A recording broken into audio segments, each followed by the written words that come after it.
So now we're going to put it to the test. Now we've got our volunteer here, Simon. Meet Simon. Hello. Yeah, great. And what we're going to do is Simon is going to walk around this church 13 times.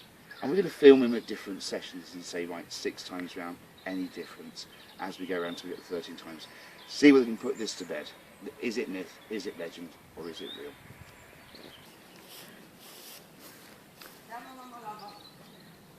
Simon, nearly, he doesn't die of a heart attack, perhaps it will be the demons that gets him. But basically, number 12, how are you feeling? Okay. Good, he's got one more to do, so this is the final lap now to see whether does the devil really raise. That's what we're going to look for. Okay.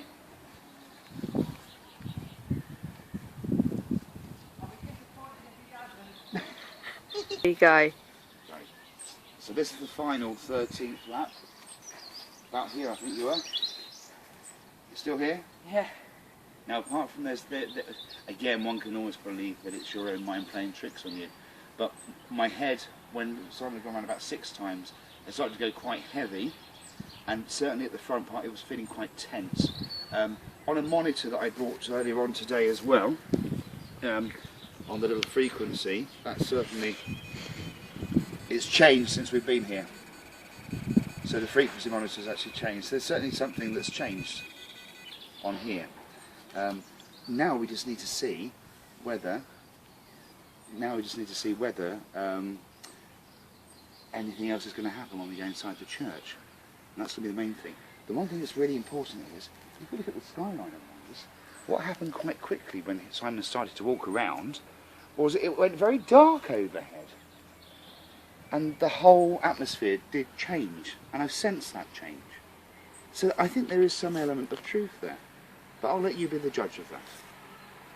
The base of the church, we managed to get hold of the key, which is amazing. Spoken to a really nice guy actually called Jeremy Hall, fantastic chap. He's he's the ancestor here. He owns all the land around here. Obviously not the church land that's under conservation trust. This part we've right of access to the church. But Jeremy's a nice guy. I've had probably about a 10-15 minute conversation with him, and talking about the church and confirming some of the things that we all have already discussed on the video, which is quite reassuring, really. Let's go in the church and have a look. I feel like I'm breaking in here. It's awful, isn't it? Yeah. Right, still filming? Yeah. Good, good.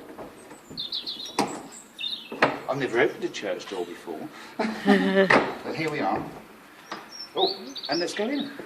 Mind you, that through the keyhole experience. I wonder who lives in a house like this. Oh, now this is amazing already. It just feels lovely. Hi. So here we are inside the church. It does have a sense about it. I wouldn't say it's too demonic or scary, but I certainly get the sense that we're being watched. And there's no CCTV, so it's not being watched from the modern world. What's fascinating here as well is you've got a lot of the original things that they're restoring as well. You've got the beautiful Boston, USA, with all the main flumes and things to it, the pipes, which is lovely. But we'll just close that up for now, I think. Leave that to someone who perhaps could play it a bit better. But in here is quite nice. We've got the main area, and we're going to look at these in particular. You can see about Elizabeth Flynn, the wife of Rob Flynn, this parish. So that's quite interesting. From 1683, so it shows you that, say, this church has been here since about the 13th century.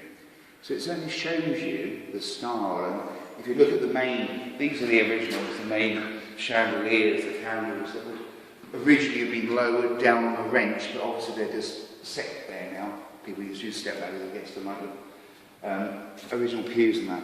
And let's just get a feel for it as we walk towards the main area.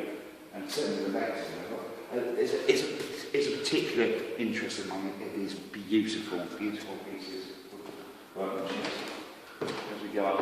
And you can almost imagine stepping back in time and going into these places as you take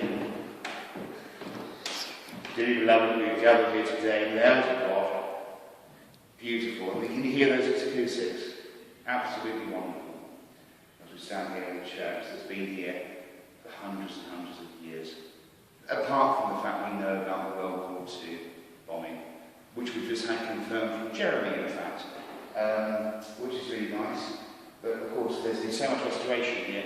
That's why, sadly, with the bombing, that's why all the stained glass windows, they were blown out in the war. Of course, the funding, the money isn't here to put stained glass windows back into the style that they would need. So there's clear glass these days.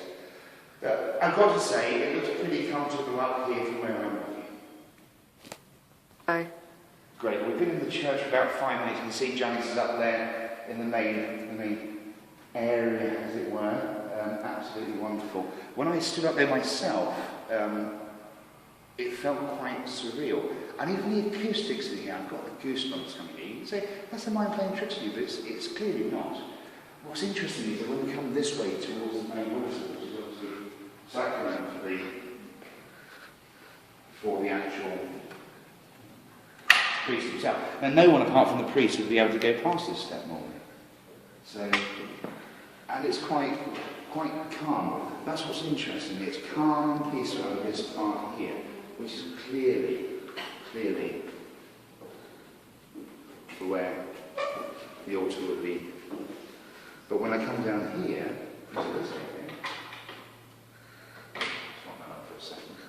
when I come down into this area, it's around this, it is this area.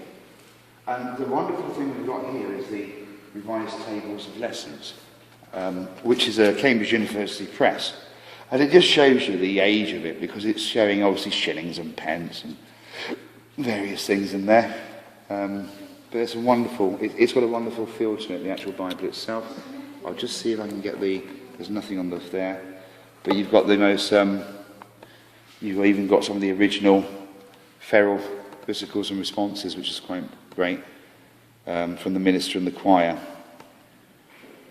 which is quite the Lord's Prayer, obviously, the absolution. So there's some interesting things in there, which is obviously for the choir. Now, again, if we can just pan down to look at the signs, the church is very small, but it's got so much to it and so much in it, which is quite amazing, really. Absolutely wonderful.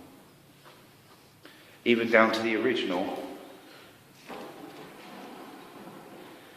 And that's fairly original from the feel of that. That's got a wonderful feel to it. I feel quite privileged to be able to hold something like this, actually, because it's just quite nice. You can see no one's touched it for quite some time because of the cobwebs. So I don't know when's the last person that held this. It'll be quite some time ago.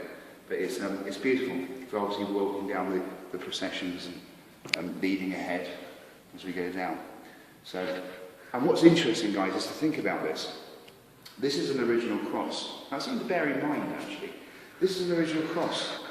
It's not like a T. The crosses go through a central point. Yeah? That's the true cross. Now, if you look at most things in time, that's what a cross should look like. It shouldn't look like a T, a letter T. It should look like a cross.